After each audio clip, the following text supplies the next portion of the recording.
I guess the more general thing that might maybe worth thinking about, because we've really talked about this in the context of depression mainly, is, and that's where most of my work has been done, but theoretically and increasingly the evidence suggests that a lot of these ideas could be relevant in other presentations, particularly those where we get comorbidity. I mean, as we know, anxiety and depression are pretty comorbid, and there's good reasons for thinking that worry and rumination are pretty closely intertwined. So if you're targeting one, you're probably targeting the other.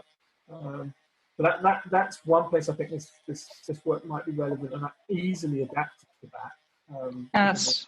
The approach, but it may apply to other areas as well. I mean, we're knowing that we're seeing rumination as a risk factor or a maintaining factor in other disorders. So PTSD, it's presenting in psychosis, possibly in eating disorders as well. So it may well be that this might be a useful adjunct to existing interventions where rumination sort of becomes a barrier to progress. Because I think that's often what we find is that because it's such an automatic habit and it's hard to control, and because it is itself interfering, because it occupies mental space,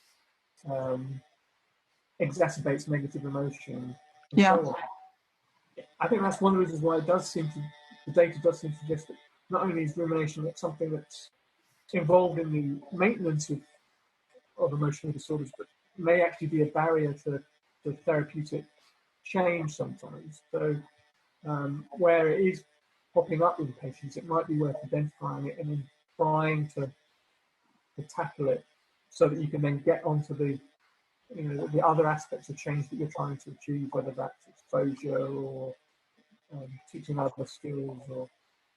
Yes, I agree. So here we're highlighting the transdiagnostic nature of rumination.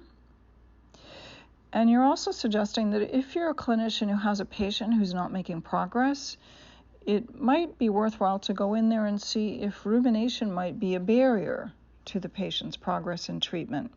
I have found that to be the case in more than one of my depressed patients. Yeah, and I think that's right, and I think it can apply in a number of ways. So we've got some quite interesting examples from when we were working with depression, and we would do activity scheduling. So you have people make a plan to go and re-engage in some previously positive activity, whether it's playing a musical instrument or seeing friends or exercise.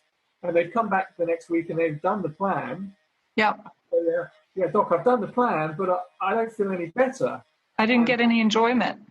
And then you review it, and what you would see is that all the way through this activity, they've got a running commentary. Oh, well, this isn't as good as it used to be. I'm not doing this as well. So they're What's the point? They're ruminating as they're doing it. So it completely blocks out any of the reinforcing benefits of it. So it can be a block there. And I think the same thing can happen when you're doing exposure work. If someone's trying to be exposed to a situation, but all they're doing is ruminating about it, it just blocks out any learning that can occur. So if it is happening at quite a high rate, it can easily prevent all the other things that might work from having their best impact. So I think that's and we're starting to do some work with some colleagues to look at some of those things. So can we target rumination to improve interventions for PTSD, for example? Because we know that rumination is one of the big predictors of both risk for PTSD if you ruminate about the traumatic event, but also it might be one of the key things that needs to change for people to actually recover from the trauma.